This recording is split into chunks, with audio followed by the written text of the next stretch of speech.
I'll admit it. I'm nobody's PewDiePie.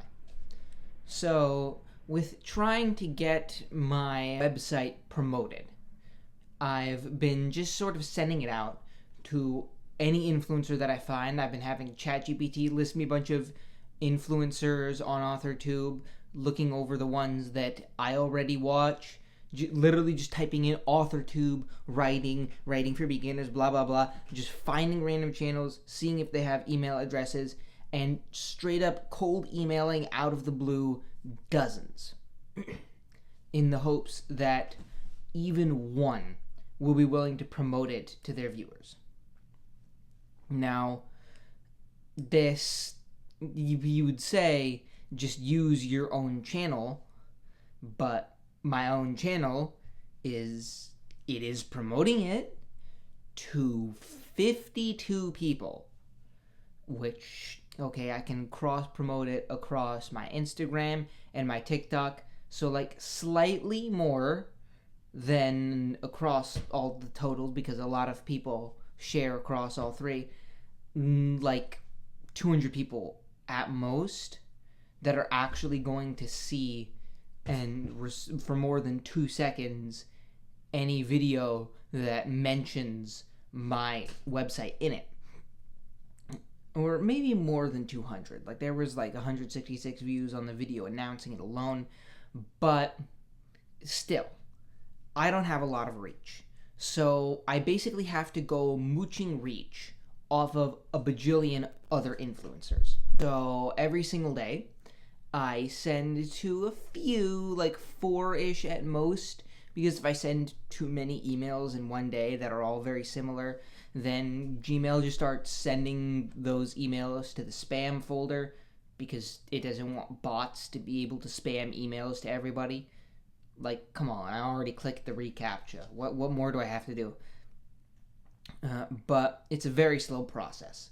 I received 3 responses so far. 2 rejections, and 1 guy who said that when he gets back from vacation, he'll take a look. At some point. Which, I mean, very nice of him. Thank you. What's his name? Something Zehe at the Tail Tinkerer. Very, very good channel, very in-depth writing analysis. But it's a very slow process trying to get myself promoted this way. And recently, looking over other channels as I've been scrolling through channels looking for author tubers that maybe, just maybe, will be willing to promote my website. I've found a lot of the most popular ones do also have writing advice, and they do also have actual tips to give, actual things that help people, but a lot of it is basically writing memes, or at least a lot of the content that gets pushed, the content that sells. So this got me considering, how much do I want to stick with the content that's on my channel just being helpful content, just being serious content that is about, like, this is how you become good at writing. Hey, here's my tool that will help you be good at writing. Here's this little zoomed in on part of writing this very, very specific type of character. Get better at writing this. How much do I want to be a completely serious influencer giving completely serious advice? And how much am I... It feels like selling my soul to the devil, even just saying, like, become a memer, essentially. How much am I willing to be funny? Because being funny often does mean being popular. I don't have designs about being popular just because I want people to like me and to pay attention to me just so I can feel better about myself.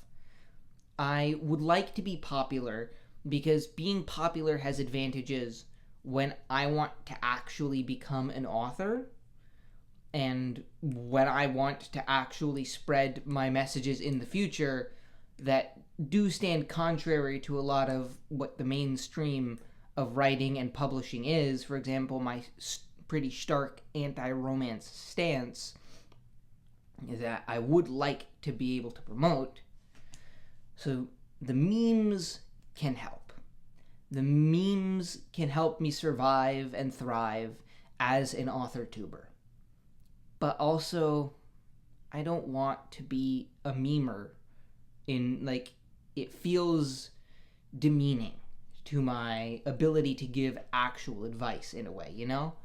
It feels like, on the one hand, really impractical and dumb not to meme.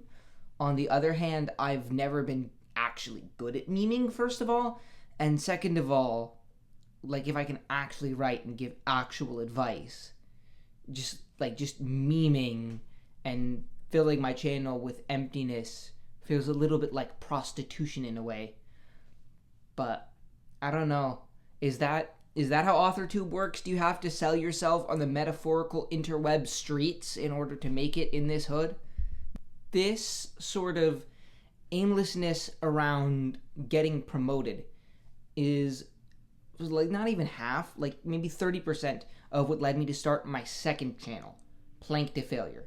If you're puzzling over the name, it's because once a week I personally do a plank to failure. It's part of my workout routine. Yeah, I'll explain it on that channel. Y'all probably won't care.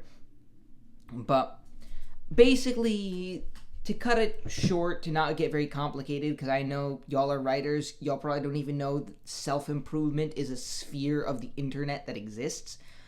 Basically, it's a sphere of the internet for men, self-improvement. It's in the name. You get jacked, you get good at things, you ostensibly grow your mind. In a lot of cases, not really. If you listen to Wes Watson, you're not growing your mind. It's all about that GP, the general prison population life. Yeah, growing your mind, my ass. And that's basically what I wanted to talk about. How a lot of it is just get laid, get rich, and show off to people and show them how much better than them you are. And that doesn't really seem to me to be actually improving yourself. So it's basically a diss channel where I talk about how dumb all that stuff is and give an alternative, as an alternative way where you can actually improve yourself, which it probably won't become a very famous channel, to be honest. Nothing like Andrew Tate or whatever, because that kind of message is kind of boring, to be honest, when you compare it to Andrew Tate. I think it's more mature than Wes Watson, Tate, Noel Dazel, a lot of these other influencers.